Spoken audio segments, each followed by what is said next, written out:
Hey y'all, before I get into this video, I want y'all to check out Station Head. It's an app. I'm going to be going over there and doing my own radio show. I'll be able to play music, call you guys on to talk. It's gonna look like the bomb, okay? It's gonna be looking like the bomb. Okay, I'm really excited about it, you guys. So if you have Apple, you should be able to download Station Head from your app store. If you have Android, give it until December, but it will be there. So Trap and Tone Challenge is over and complete, and my husband and I look great. You should check out our little date night vlog on Relax with Blue to see a little bit of the change in his face, because we ain't about to show you his body like that, but y'all see mine, okay? Y'all saw my transformation. I will be joining the next challenge, which starts November 29th. It is Tabata 1 and 2 mixed together. It is 21 days of 2 workouts a day, all right, y'all? I am gonna hit it hard after Thanksgiving, and I cannot wait to see what my end results will be, because I am on this workout journey, honey.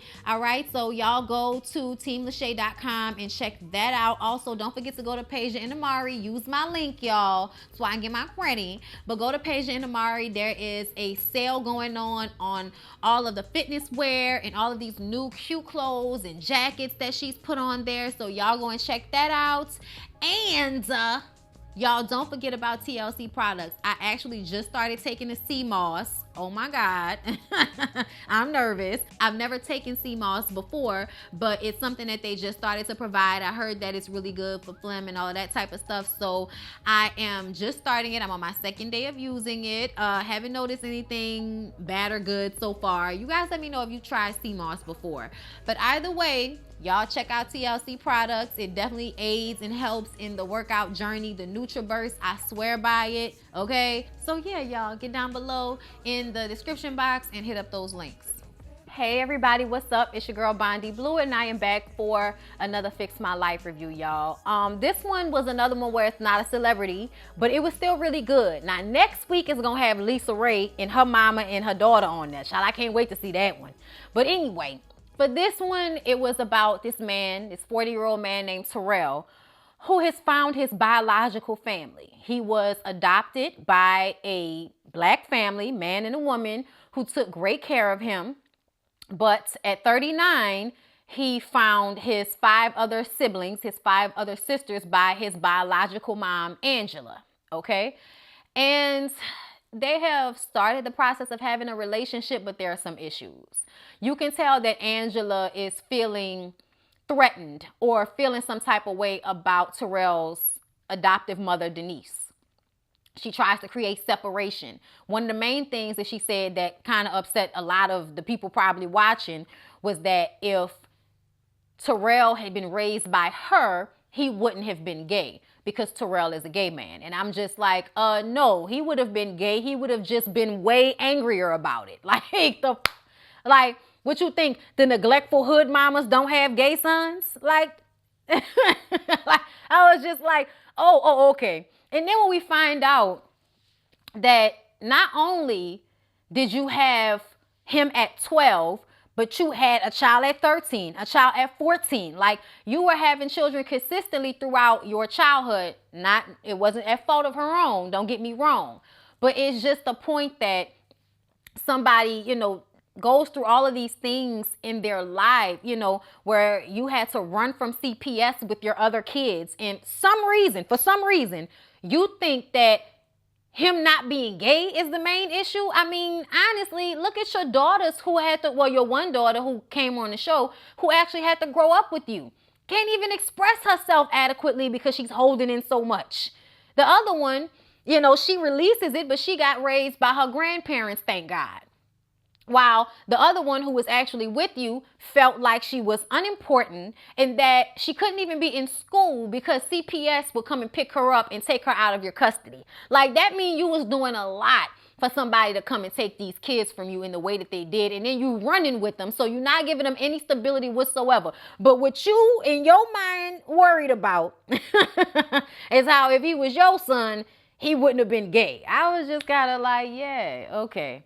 Because I'm just saying, healthy, well-adjusted, beautiful black man. And what you see about him is that he's gay. And that's something that you feel like you would have been able to beat out of him, I'm sure. because the daughter said that she is abusive, and she was abusive at times in physical ways and in, verbal, emotional ways. It is best that Terrell and any of those other children that got taken from her were not raised by her. That was for the best. And I think Terrell had to come to that, realization by the end of the episode, that actually his life has been blessed because he was not, in her custody. He was not left to be raised by a 12-year-old. Because what was a 12-year-old who had been abused gonna do but abuse? You know what I'm saying? It's really unfortunate and sad. It's like when CPS should have been involved, they should have been involved with Angela when she was a child. And nobody was paying attention to the 18-year-old boy that was sniffing around her panties. Like that really upsets me, how this all works out. Y'all want to tap in once people have already been hurt and all of that, when really y'all should have been checking on a whole bunch of other kids that y'all ain't never checked on. But I understand CPS is undermanaged, underfunded, and they really don't have enough people for all of the kids that need help from fucked up parents. But Terrell explains that he did a DNA test, found a cousin, which led to him finding the 5 sisters. So there was definitely a journey and a want and a need to figure out all the way, who am I? It's, at 40 years old, who am I, So Iyanla asked him to do a timeline so that when Angela comes in, she has a clear picture of what's happened in his life since she gave birth to him. While he does that, Iyanla talks to his adoptive parents.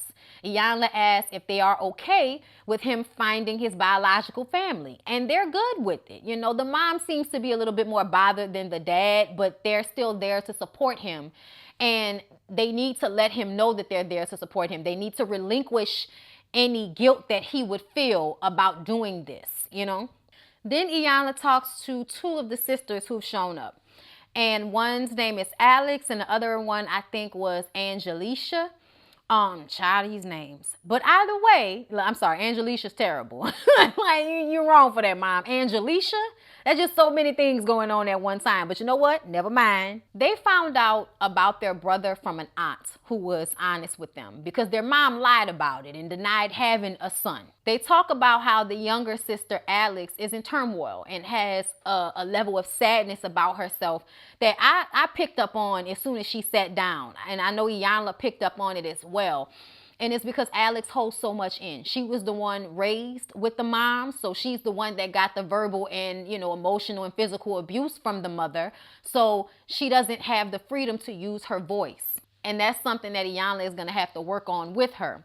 They bring in the bio mom, Angela, and show her Terrell's timeline and everything that he's been through. And she has an issue, like I said, with him being gay. But she says that she still will love him and she won't push him away. Iyanla gets her to talk about getting pregnant at 12 and being abused and beaten and having all of these things happen to her. And she never told her mom about it. And so she has had her own voice taken from her.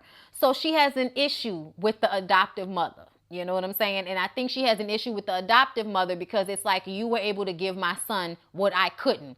So in some way, I feel some type of way. And it's always wanting to impress upon him and her that, I'm still his mom. That's still my son, And it's an attitude that the adoptive mom, Denise, needs to have because she seems like a reserved, quiet woman. And Iyanla was like, you need to walk into the room with Angela and tell her that you might be his mother. That's my son, and I am willing to share him with you. Iyanla talks to Terrell and the 2 sisters together. And this is when Alex expresses what she's been through having to live with the mother. And then they talk about how the older sister was taken by the grandparents. Iyanla tries to get them to understand that they have to be willing to tell the truth. And what happens a lot of the times, especially with Black people, is that you have wronged your child. You have failed your child. But because you live in this, omnipotent place of being a mother or a father, but specifically a mother, you feel like they aren't entitled to be honest with you about how you failed them. So they have to be strong enough to say, regardless to what her response is, you failed me, and not be scared. Because specifically for Alex, who has, got all the cursing and hitting and all of that, and probably has a hard time expressing herself because of that, for her, that's going to be especially hard to express the pain, to express the failure. of what you've given me, Mom. They bring in Angela, and Alex expresses to her that she felt, unimportant, and how hard it was for her not going to school. Basically having her mom as her only one person, and her mom also being a monster, but not wanting to be separated from her. The oldest sister, Angelica, talks about how her grandmother couldn't love her enough. She always wanted the love of her mother, and it's so different, when somebody's adopted and they don't necessarily know what it's like to have the love of their mother or even know their mother. You can tell Terrell's experience of that feeling is different from Angelica, that both of them have more pain than he has, because he had parents who were emotionally and mentally capable to take care of him. That's why they sought him out. Like, that wasn't a thing 40 years ago for black families to adopt kids. It happened, but not like that. You know what I'm saying? So the idea that these were two very conscious and aware people that sought this little boy out just shows how God must have been working for Terrell's betterments. That's why I don't care what nobody say about, oh, God, God feel about gay people. You don't know what the hell you talking about. You can't tell me nothing about what God said about me by a book that some, people didn't wrote that I don't even know. And you can't even tell me exactly when and in what language and all of that. Nah, no. You may be able to, but I still won't believe you, because I don't believe a lot of the shit that y'all make, history. I don't believe a lot of that shit that y'all say is history and all of that. Especially stuff having to deal with the religions that y'all use to get money out of people, but whatever. Either way, when the mom was sitting there having to listen to what they had to say, you could tell that she felt badgered. That's what she said. She felt badgered by being told she failed them. And she didn't want to actually vocalize that she had. But it's like, well, this is the truth of the matter. This is what you did. You did fail your kids. It's unfortunate, but this is what happened. And you don't get to decide that that's not the truth just because that's hard for you. And I think it was important for Terrell to express that he is feeling his sister's pain.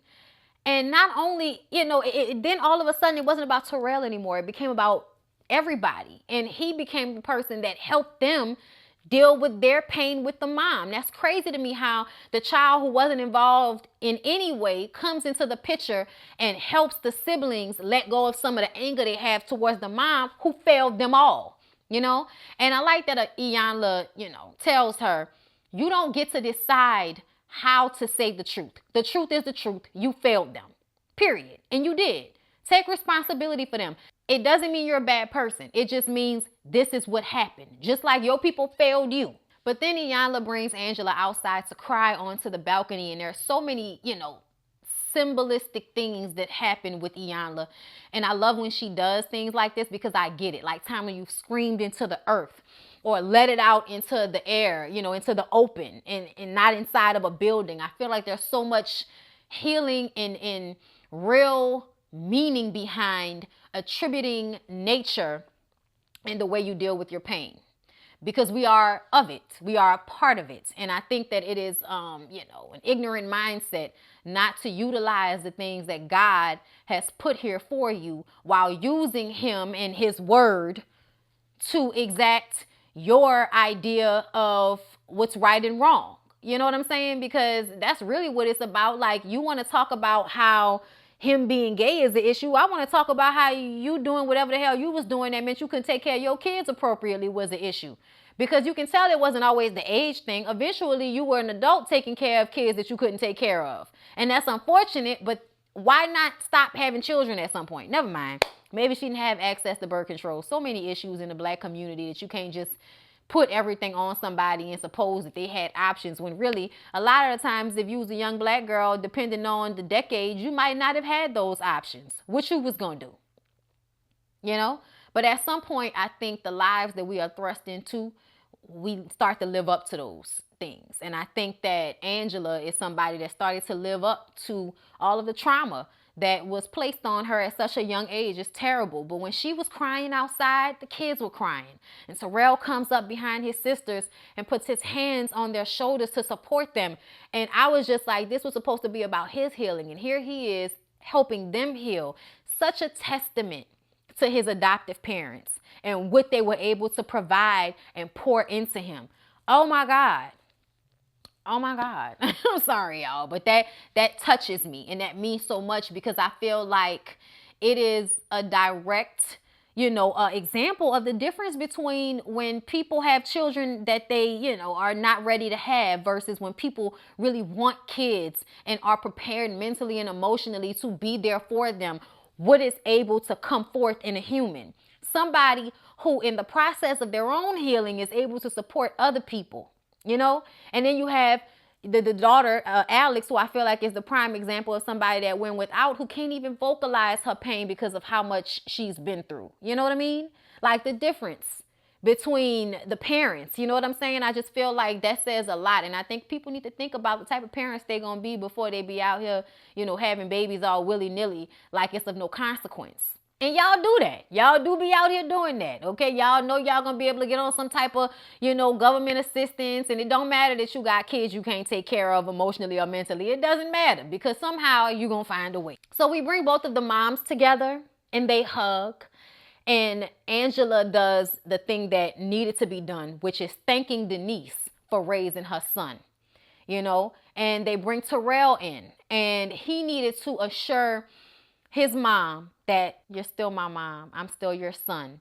And now I'm just gaining family. And that's another important thing to think about, because people always want to be territorial about family members when really it's gaining love. It's gaining family. And that's important because as we've seen, it's not always the family you're born to. It's also the people who choose you and the people who you choose to surround yourself with.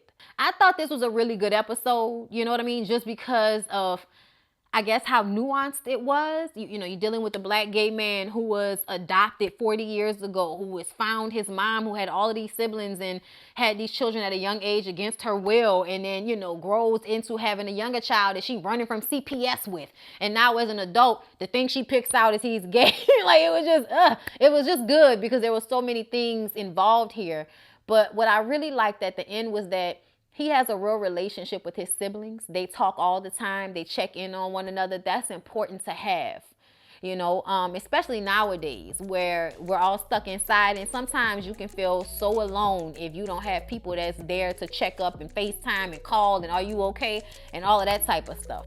They're all closer now than they were before. And he's still working on that relationship with Angela because you can tell she acts a hot ass mess whenever she gets upset. You can just tell. Okay. But either way, y'all, it was a really good episode. I cannot wait to see Lisa Ray and her mama on this show next week because that mama look like she's something else, child. But anyway, please don't forget to like, comment, and subscribe to my channel if you have not already. I love y'all, and I'll see y'all next time.